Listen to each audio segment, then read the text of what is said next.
Welcome back to the channel, guys. So I know a lot has changed. My hair, my background, yeah. So we're doing a different topic this time. We're going to be talking about parenting. And today's topic that we're talking about is potty training. Yeah, potty training. So let's dive right into it. All right. So as you guys know, I'm a mom. And my son's name is Elijah. He's so cute. So cute. And he is 3 and 9 months. He is fully potty trained. But a little bit that you don't know about my son is he's nonverbal. We're currently waiting on a waiting list right now for testing to see if he is on the spectrum or is not on the spectrum. We don't know. So that is where we're at. But I'm like, I can't let this world just keep going by, keep moving, you know? Time just keeps on slipping into the future, right? So, long story short, I was like, I'm going to start potty training him. And we started in January. Potty training him. He had all the signs, was there. So, you know, with him being nonverbal, that was kind of a challenge. I talked to a couple moms that had done some potty training already, just reaching out. They mentioned quite a few books like Oh Crap Potty Training. And I did read this book. I found some helpful tips within this book. So, you know, if you have a child that is, you know, developing normally, I do think this is a good book to go by. Some of the tips that were in there, I did utilize. I wish I would have like marked them down and put like what parts of each thing, because I'm going to show you guys 3 different things that I put, and then I put them together, and then I added my own to it because it wasn't in a book, but I just tried it, and I was like, because I was desperate. Okay, so I'm sharing this with you because it may help someone else out there, okay? And I want to give you my resources. So I do believe that this is a good book. I do think it does help. So definitely check that book out. And I will link everything in the description below. The next thing I did was I follow a autism specialist doctor. I follow her actually on YouTube, and I follow her work and her books and her podcast. So, and her name is Dr. Mary Barbera. So she has a potty training ebook, which I downloaded and I read, and I used a lot of the tactics from here. A lot. We're still in what I call a transitioning phase, and I'll talk more about that as we go through today. Okay? So, very helpful. A lot of tips in here. So this is very helpful. And then the podcast that she had that went along with this, which I will also link in the description below, was wonderful too, just to listen.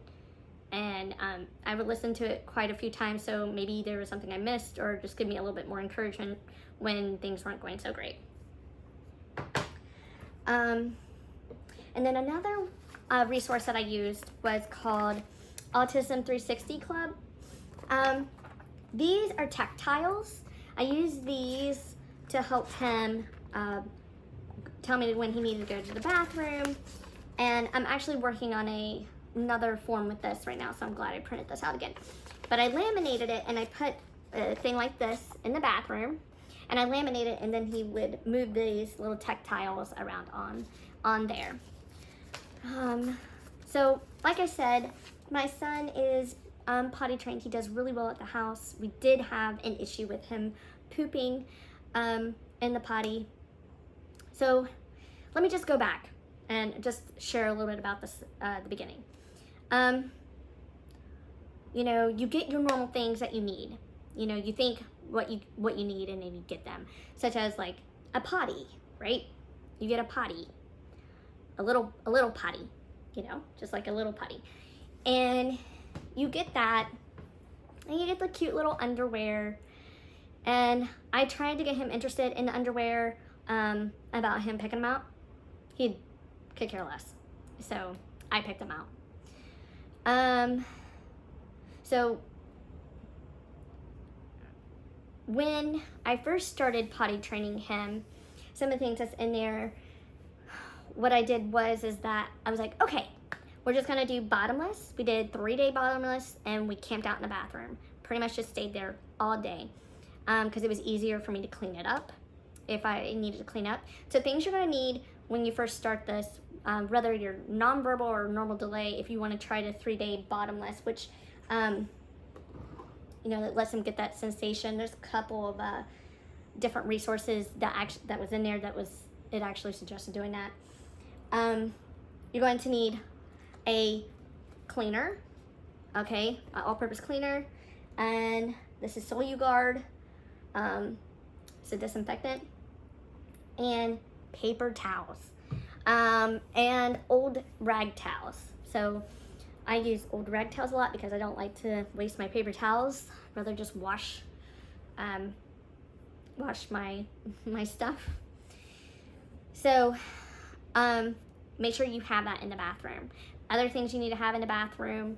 I did a reward system with Elijah. I did gummy worms because that's what he liked. Whatever your child likes, I would definitely choose what they like because it will prompt them to do the action that you're wanting. So I just clip art Google little gummy worms and printed them out, and I taped them on the bathroom door, on the big toilet, on the toilet seat, like on the lid when you open it, and then I taped it onto the potty itself, the little potty. And so expect accidents, whether they're verbal or nonverbal. Expect accidents that first day. It's gonna be a long day, mama or daddy. This is gonna be a long day, okay?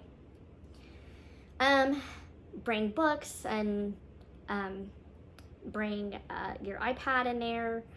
Have some games going.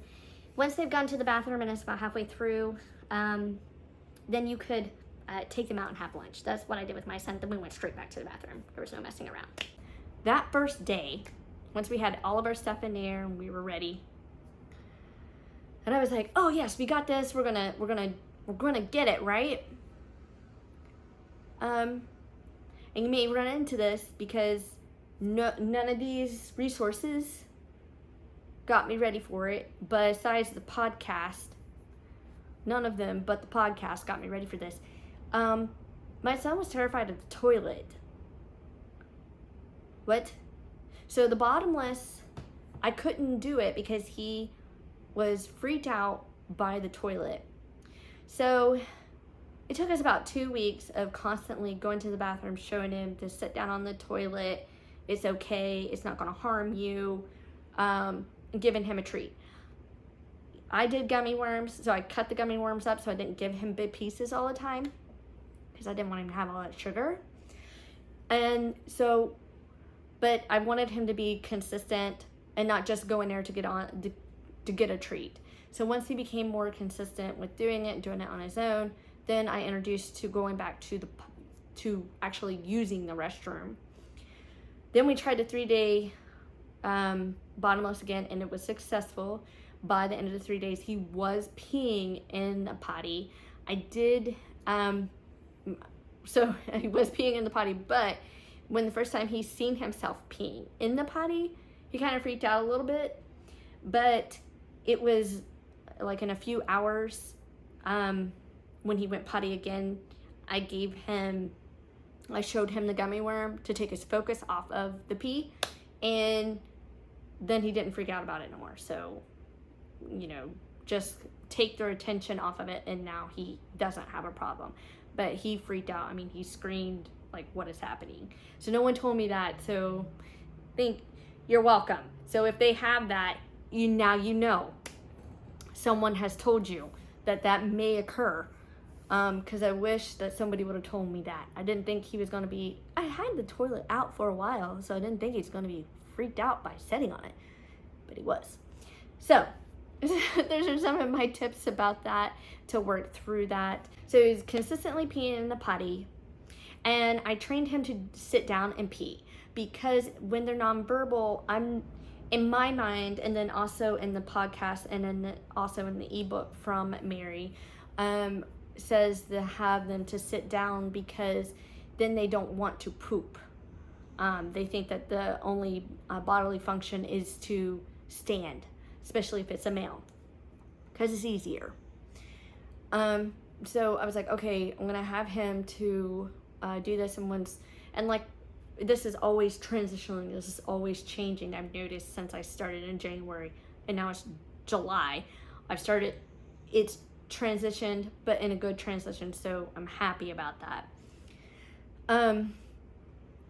So peeing was great, but he won't tell us. So when he really needs to go, he doesn't say anything, he doesn't notice, he doesn't go to there's no interaction. Now he does with me, but sometimes I mistake it for something else. So working on that. That's why I have these tactiles here, and I'm going to print these out, and then we're going to do a communicational system, and hopefully I get this down pat with him before August when he goes to PK. So not hopefully, I'll get this down for him. So hopefully get that all situated for him. Now, pooping, it took longer. Just like the pee, he was terrified of the poop. I don't even know what to say. So there was a lot of trial and error with this, trying not to get him to poop, increasing his intake of liquids, increasing things that would make looser stool, and those did work, but if he wasn't coming to me, or he would hide because it was uncomfortable, I just knew what he would do when he got uncomfortable, or when he had to go poop. I would take him strictly to the bathroom, and what I did was I wanted him to feel safe that he could poop in this area. Establishing the bathroom is where we go poop is what I was wanting to establish for him. And by doing that, if he pooped on the floor, then he pooped on the floor. But I made him help me clean it up. You're probably thinking, what? Yeah, so I had paper towels, and I made him help me clean it up. So I had stuff in there to help me clean it up, like paper towels and toilet paper and flushable wipes. And then I also had my stuff to spray and disinfect and everything. And why do I bring that up? Well, this is why. I did establish that pooping was for the bathroom, because now he would go and hide in the bathroom. Yay! But we were still pooping on the floor. But once I made him start helping me clean it up, he didn't want to help clean it up anymore. Then he would kind of fight me to stay on the potty. And what it really was is that he was holding his poop in so long, he was getting constipated, and it was hard for him to push it out, and it was uncomfortable because it was large bowel movements, and that is why he was having those issues. And so by him helping me clean it up, he didn't like that action. And since he didn't like that action, he tried to figure out how he can, not, I think. So his doctor told me to try Miralax. His pediatrician told me to try Miralax and do it in a scale. And they also gave me a prescription for lactulose as well. This will help make the stool loose, so it's easier to pass. So he did end up having looser stool, and he got on the potty. We had a lot of potty accidents that day. However, once he realized and relaxed, when he pooped in the potty and it was looser, what I did is I did breathing techniques with him. I said, breathe in through your nose. And then I would hold it and I would say, out through your mouth. And he's sitting there and he's watching me. Now, he did not mimic me, but he's watching me. And then I just kept doing that, okay? I kept doing that with him. And he would just focus on me and he would poop, okay? I still now do this with him when he poops. He needs that focus, but I will say today he tried doing it with me. In through your nose, out through your mouth. So letting him relax himself so he's not holding it in so he can poop. So this is progress. I'm glad this is happening.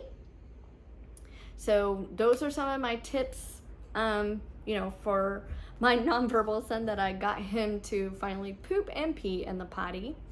So let's talk about some more tips. Like I said, my son, he's nonverbal, but he also has some sensory processing issues too. So that makes it a little bit harder as well. Like I said, I had it on the big potty. I had him a big potty and a little potty. He had a little potty and a big potty, right? So obviously when you have a little potty and then you want them to transition to the big potty. Now my son is only on the big potty, which is great. And he never really wanted to poop in the little potty, which I don't know why. I'm grateful for that, to be quite honest. So this little gem, we're gonna talk about my stuff that I have in here, and it's amazing. This is a travel potty seat to go on big potties. So it's just opens up like that, has suction cups on them, so it just folds right up and goes right in there. And this is great for travel, great for home. Now, what I mean by my son having sensory processing disorder, so when I took him out into public, it was very difficult for him to go to the bathroom because of echoes. He doesn't like the sound of echoes in the bathroom, or the hand dryers going in the bathroom and the multiple flushing. There's too much noise for him and it really upsets him. So, but I know he needs to go to the bathroom, and I can't allow that noise, that overstimulation, to hinder him going to the bathroom. I need him to focus. I use this at home. This is where he started using it, was at home. So when we travel, obviously I take this with us, right? A side effect that was great that I didn't know was going to happen is like to get him to overcome those sounds and everything that was happening, all those echoes, was this. As soon as I would pull this out of our bag, he would be like, oh, okay, I do have to pee. So it's kind of like a security blanket on that. And I love this because it's so easy. You can fit it in your purse. Obviously, we're going to talk about on my travel on it. So that made it great. Another thing that I did at home to get him to get on the big potty. Now, that's all like I said, he's only using the big potty, and he doesn't even use this anymore. But I still take this for travel. But he's actually not using this as much even on travel. So I'm glad it's transitioning. But it's great to have still. is a bowl light. So I have a bowl light in our toilet, and it lights up and it's many different colors. This helps at nighttime, not only to see the bathroom, but it's also really fun.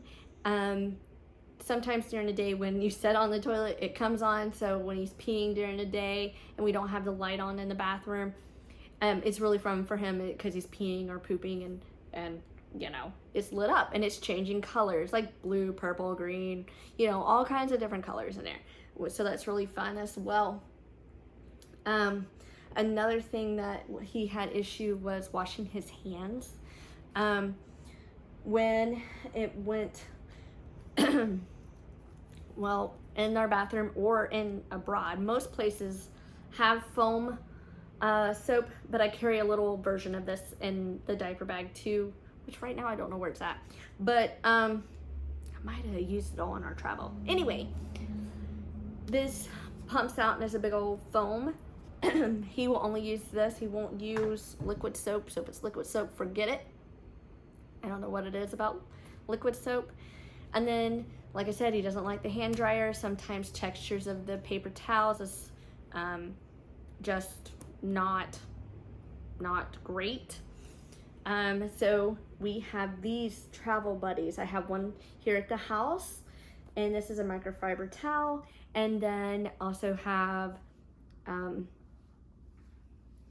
one for school and one for travel in the car. So those all travel with us, and that's what we use at home. Also, our sink, like I said, it's another sensory thing. He did not want to wash his hands because of the water in the sink. I got an LED light that goes in the faucet. When you turn on the water, it changes color there too, and now he wants to play in the water, which is great for him. Having that in there as well, it really does help. So I also have a stool. Now this stool is lightweight, folds down. Probably thinking, why am I showing you this? Well, there's a reason. Probably gonna think I'm crazy. I use this stool at home. He uses his stool at home. This stool folds up just like this, and I take this with me. I didn't have a stool. Why do I take it with me?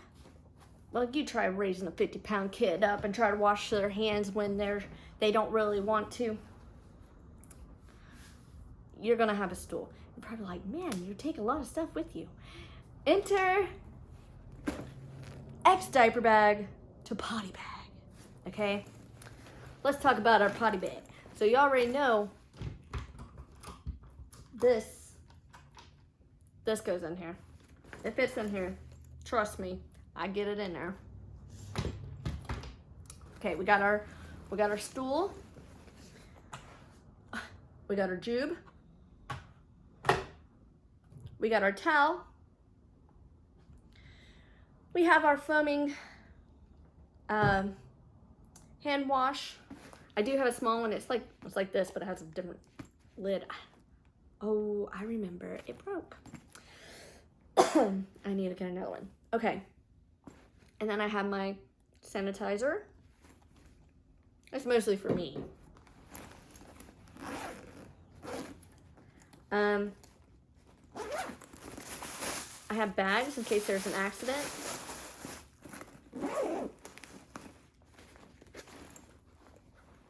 Okay. This is an outfit for myself. Word to the wise. Pack yourself an outfit. Wish somebody would have told me that golden nugget. Pack yourself an outfit. And then when me and my husband are with him, like if we're all three gonna be out, there's an outfit in there for my husband too. Pack yourself an outfit. You'll need it. Of course, him extra outfits. I always have an extra thicker one. And I like to call these my travel ones. Because, and then I have these regular little underwears. Have outfits, tops and bottoms, in here for your child. I do more than one. Not thinking that I'm gonna have more than one accident. You just don't know. Better be safe than sorry. Always have socks, because sometimes he's not always wearing sandals. Now, I will say this. In the beginning, and then even now, I have rubber shoes for him. So these are some of the rubber shoes that I have for him, and then some of the rubber shoes that I have for myself. Why? You're like, why rubber shoes? Okay. Because they're easy to wash off and dry off in a bathroom. That's why. When you go out in public, because you will have to take the child out in the public to get them acclimated going to a public restroom or enduring doing public things, because it's great if they're doing it at home, but they also, that's their environment. So trust me, when you want plastic rubber shoes, you definitely need those, because they're going to be easy to clean. They're more sanitary. You can spray them down with in there, or wipe them down. Okay, so now let's get into all my wipes. Highly recommend flushable wipes. Okay, flushable wipes. Here's why. Child's been used to being what? With a diaper, right? Having a diaper, yeah. Keep your diaper wipes too. I would definitely keep diaper wipes as well. I'm currently out of diaper wipes. I need to get some of those. So I would make sure you get the flushable, because you can't flush diaper wipes. You can flush flushable wipes, so get those. And keep diaper wipes in there just in case. Here's the reason for the just in case diaper wipes. In case they make a mess in their pants, it's easier to clean with a diaper wipe because they are sturdier. That is why. Than a flushable wipe. Flushable wipes are easier to tear, so if they got it all over them, it is harder to clean up. I know, TMI. There you go. That's why. Get them. It'll save your life. So disinfectant wipes. So have these. I like these to wipe the toilet down before I do anything, and then I always wipe my jube down with that. So just FYI, that's why I have those, any disinfectant wipe. And then I always have my Boogie Wipes. A little bit of Boogie Wipes. I like it better than tissues for him. So that's pretty much it. That covers the bag that I take with me. So let's go on and let's talk about my travel caddy. So I have a travel caddy. This is always in my car. This was always in my car before coronavirus. If you only knew half of the stuff that's on your stuff when it comes from the shelves from the store, you would always have this in your car. Just saying. Anyway, another topic for another day. This, always in my car. This, I would spray, you know, if there was an accident in my car. I have leather seats. I have a clean kit in my car as well, but this is separate for that. So if I needed to condition my seats after an accident, I would. But I have a car caddy, and it's just a little tote. I got it from the Dollar Tree, and I have terry cloths. I have them in different colors. I have pink and green terry cloths. I have terry cloths because it's easy to clean up messes inside the car. I would always have a pair of underwear in here and a towel, or actually not just a towel. I would have multiple towels in here, and then my spray, and then I always had a thing of baby wipes in here. just in case, again, in case something, explosion happens, and I have it there. So that's my car caddy. Now let's move on to the bedding. Now, when it comes to sleeping, Elijah does great. He sleeps through the night with no accidents. But as soon as he gets up in the morning, we go straight there. Now, he has had 2 accidents since we started this. Understandable. I mean, either I gave it something too late to drink, or, you know, that it happens. It's word of advice. Oh, let me go back to the car real quick. I'm so sorry. Another thing that I have is in his car seat, I have a moisture wet protector. And this happened once where I had to use this. So that's great that I got through that. Now when it comes to the bedding, make sure you have a mattress cover for your bed. I'm gonna link a couple here. And then this is a washable mattress pad. So with that, I put that chuck on the bed. It doesn't move, it doesn't roll around. It's really nice for just to take off and wash. You don't have to wash everything. So that definitely does help. And it's great for when you travel, because if you're going some places, I bought a pack of 4 of these. I have, you know, I took them with us just in case, because it would be embarrassing, you know, if you had to change all the bedding, or if there was an accident, at least you have this on the bed. I feel like there's more that I can definitely share on this topic, but like I said, I will put all the links below and have everything in there for you. I hope this really does help you guys go through this journey on potty training, and I hope I have inspired you. Until next time, shalom.